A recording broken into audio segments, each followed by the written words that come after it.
Right. So I came from Israel. I'm working for a company called Gytpol. Gytpol is a startup that was started 4 to 5 years ago.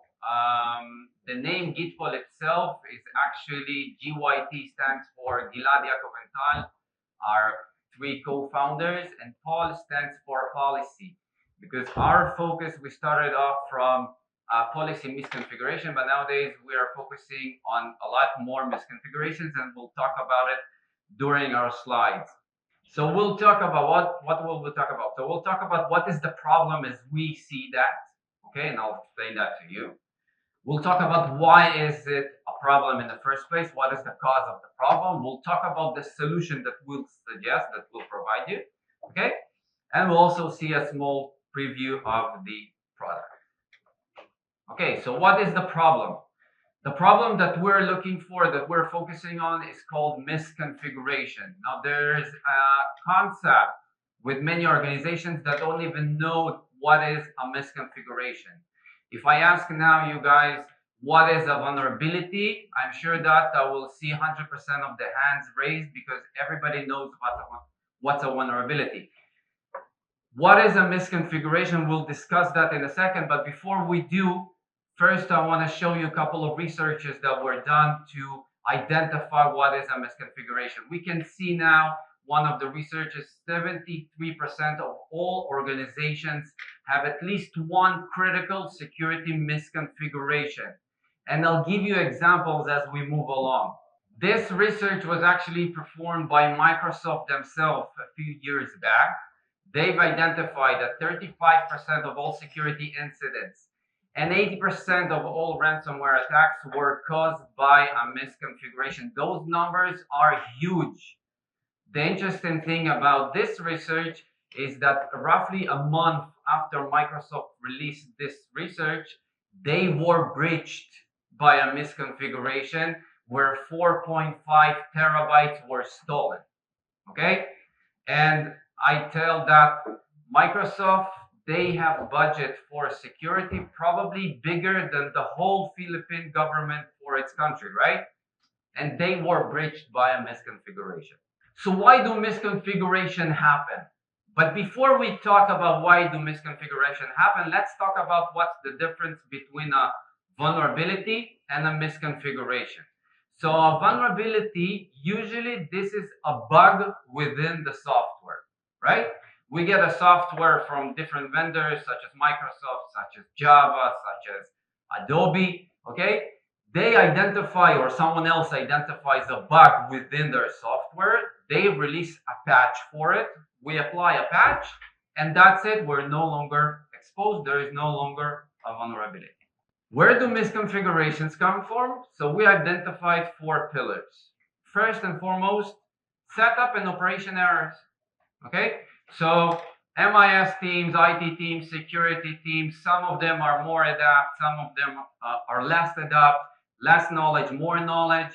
But eventually what we see is 100% of the times, there are different items within the platforms that those systems install.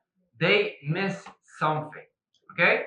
Either because lack of knowledge, either because lack of experience, either because they just forgot something, okay? But setup and operation errors are a problem. And why are they a problem?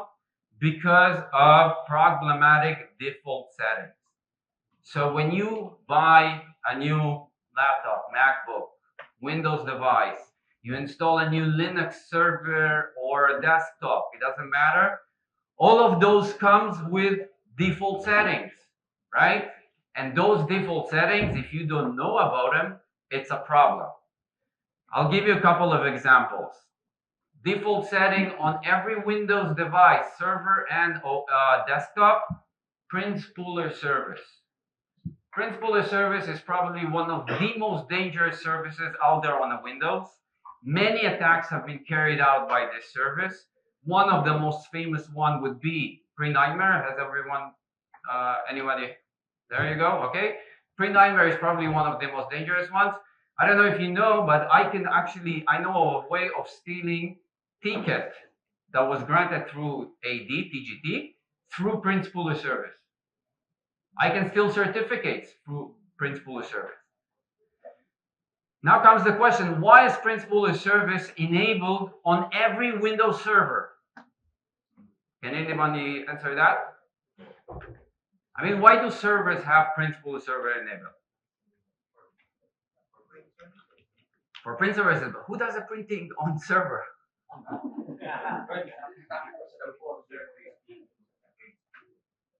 In those cases, go and enable that, but that should come as a disabled service. What we see with our customers is that a lot of times, even desktops, I mean, for an organization with 1,000 employees, let's say, do 1,000 employees do actually print? No, some of them don't. And that's where we come in, because we'll provide you with a list of all of those devices, and we provide you with a very easy way of remediating those devices, because we want to give you the option and the capabilities to reduce the attack surface, right? We cannot we cannot achieve a bulletproof network. We can only reduce the attack surface, but that's really the goal. Another default setting, which is very common, old protocols. Did you know that Windows 10, Windows 11 have SMBv1 enabled on the operating system? That's a 20-year-old protocol. It has no authentication and no encryption. Okay? Enabled by default. How about LLMNR? Does anybody here knows what's LLMNR? LLMNR is a 25-year-old protocol used for naming resolution, predicates DNS. It's a text file. So if I'm a hacker and I gain access to one of the devices in the network, I can simply redirect traffic to malicious servers through LLMNR. That's enabled by default. Nobody uses that. Why is that enabled? So guys, this is just a couple of examples of default settings which are enabled and should not be. Let's talk about policies which are not being applied successfully. By show of hands, who here uses GPOs to apply policy? Okay, I have some hands, perfect. Can I ask you guys, how do you make sure that those policies have actually been applied successfully on the devices? So I hear testing, I hear a lot of laughter, which is good, because GPOs have been out there for what, 20, 25 years? Till this day, there is no single tool that can show you in a centralized place where those policies are failing to apply.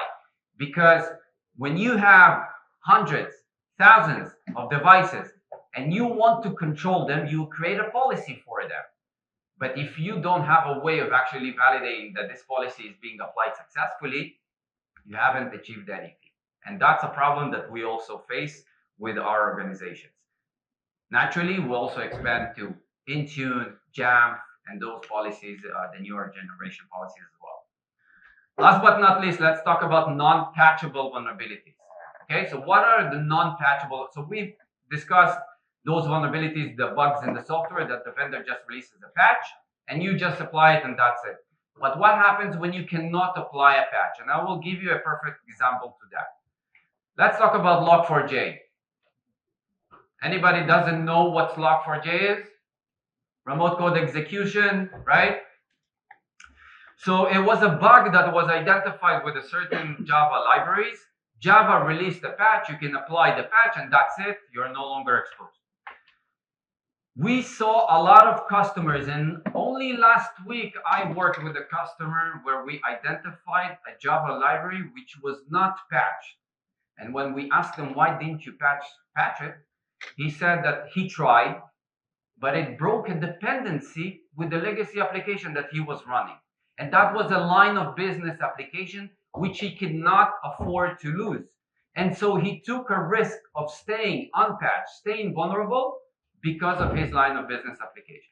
That is one example. Another example with a less familiar attack called Folina. Maybe somebody heard about Folina attack? No? Okay. So, to your knowledge, every Office product, Outlook, Word, Excel, PowerPoint, etc., they have a built-in tool within the product itself that allows an end user to reach out to Microsoft for support. He can upload logs, They can provide them with assistance, etc. And 2 years ago, attackers found a way how to redirect the access from the endpoint to Microsoft servers, redirect that to malicious servers. Okay? And that way they were able to breach those devices. That was 2 years ago it was announced. Last year, and it's a public article that you can find online. I can share that with you.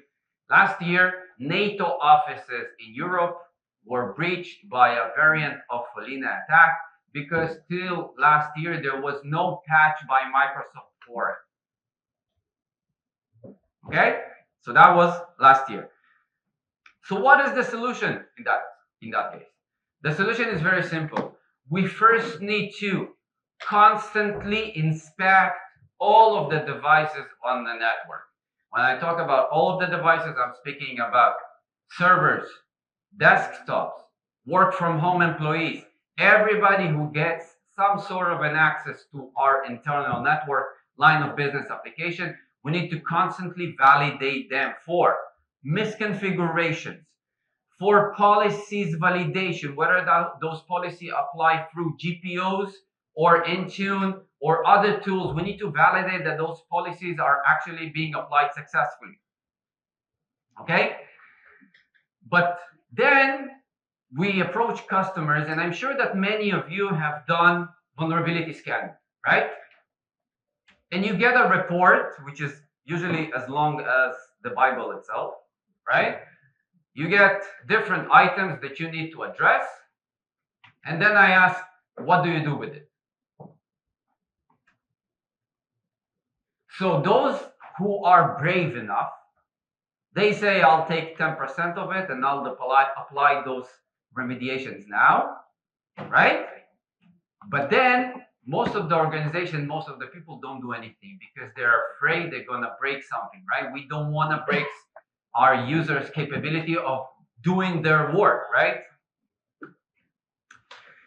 And that's a key thing, because dependency mapping, showing you what would be the impact of applying an action before you apply it, is critical. Because if you know that out of 1,000 employees, let's go back to the principal example.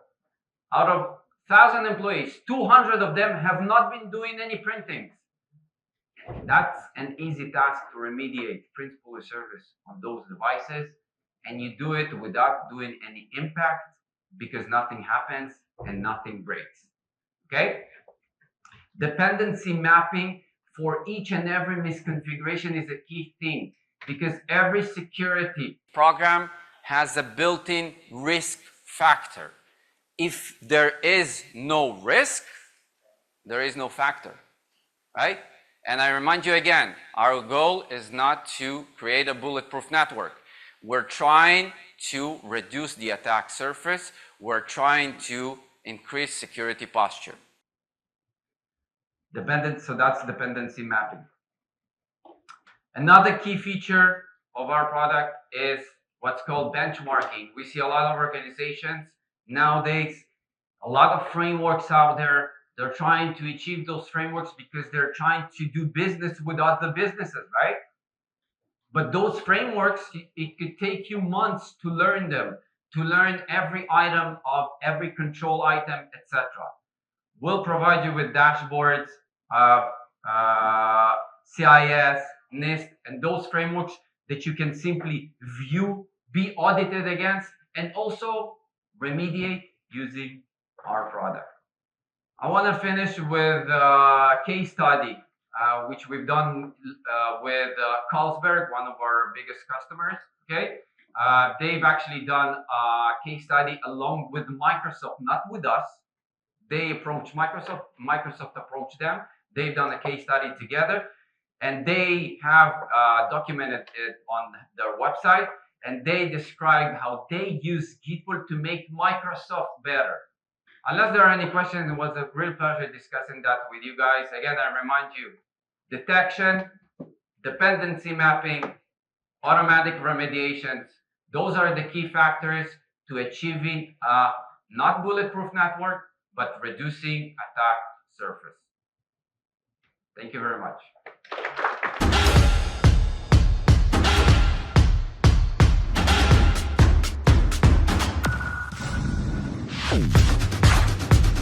Ever supposed to plug in a USB drive that you find on the ground or that someone sends you in the mail, that if when you plug that into your computer, it could install malicious software? Did you know this? Of course. Okay.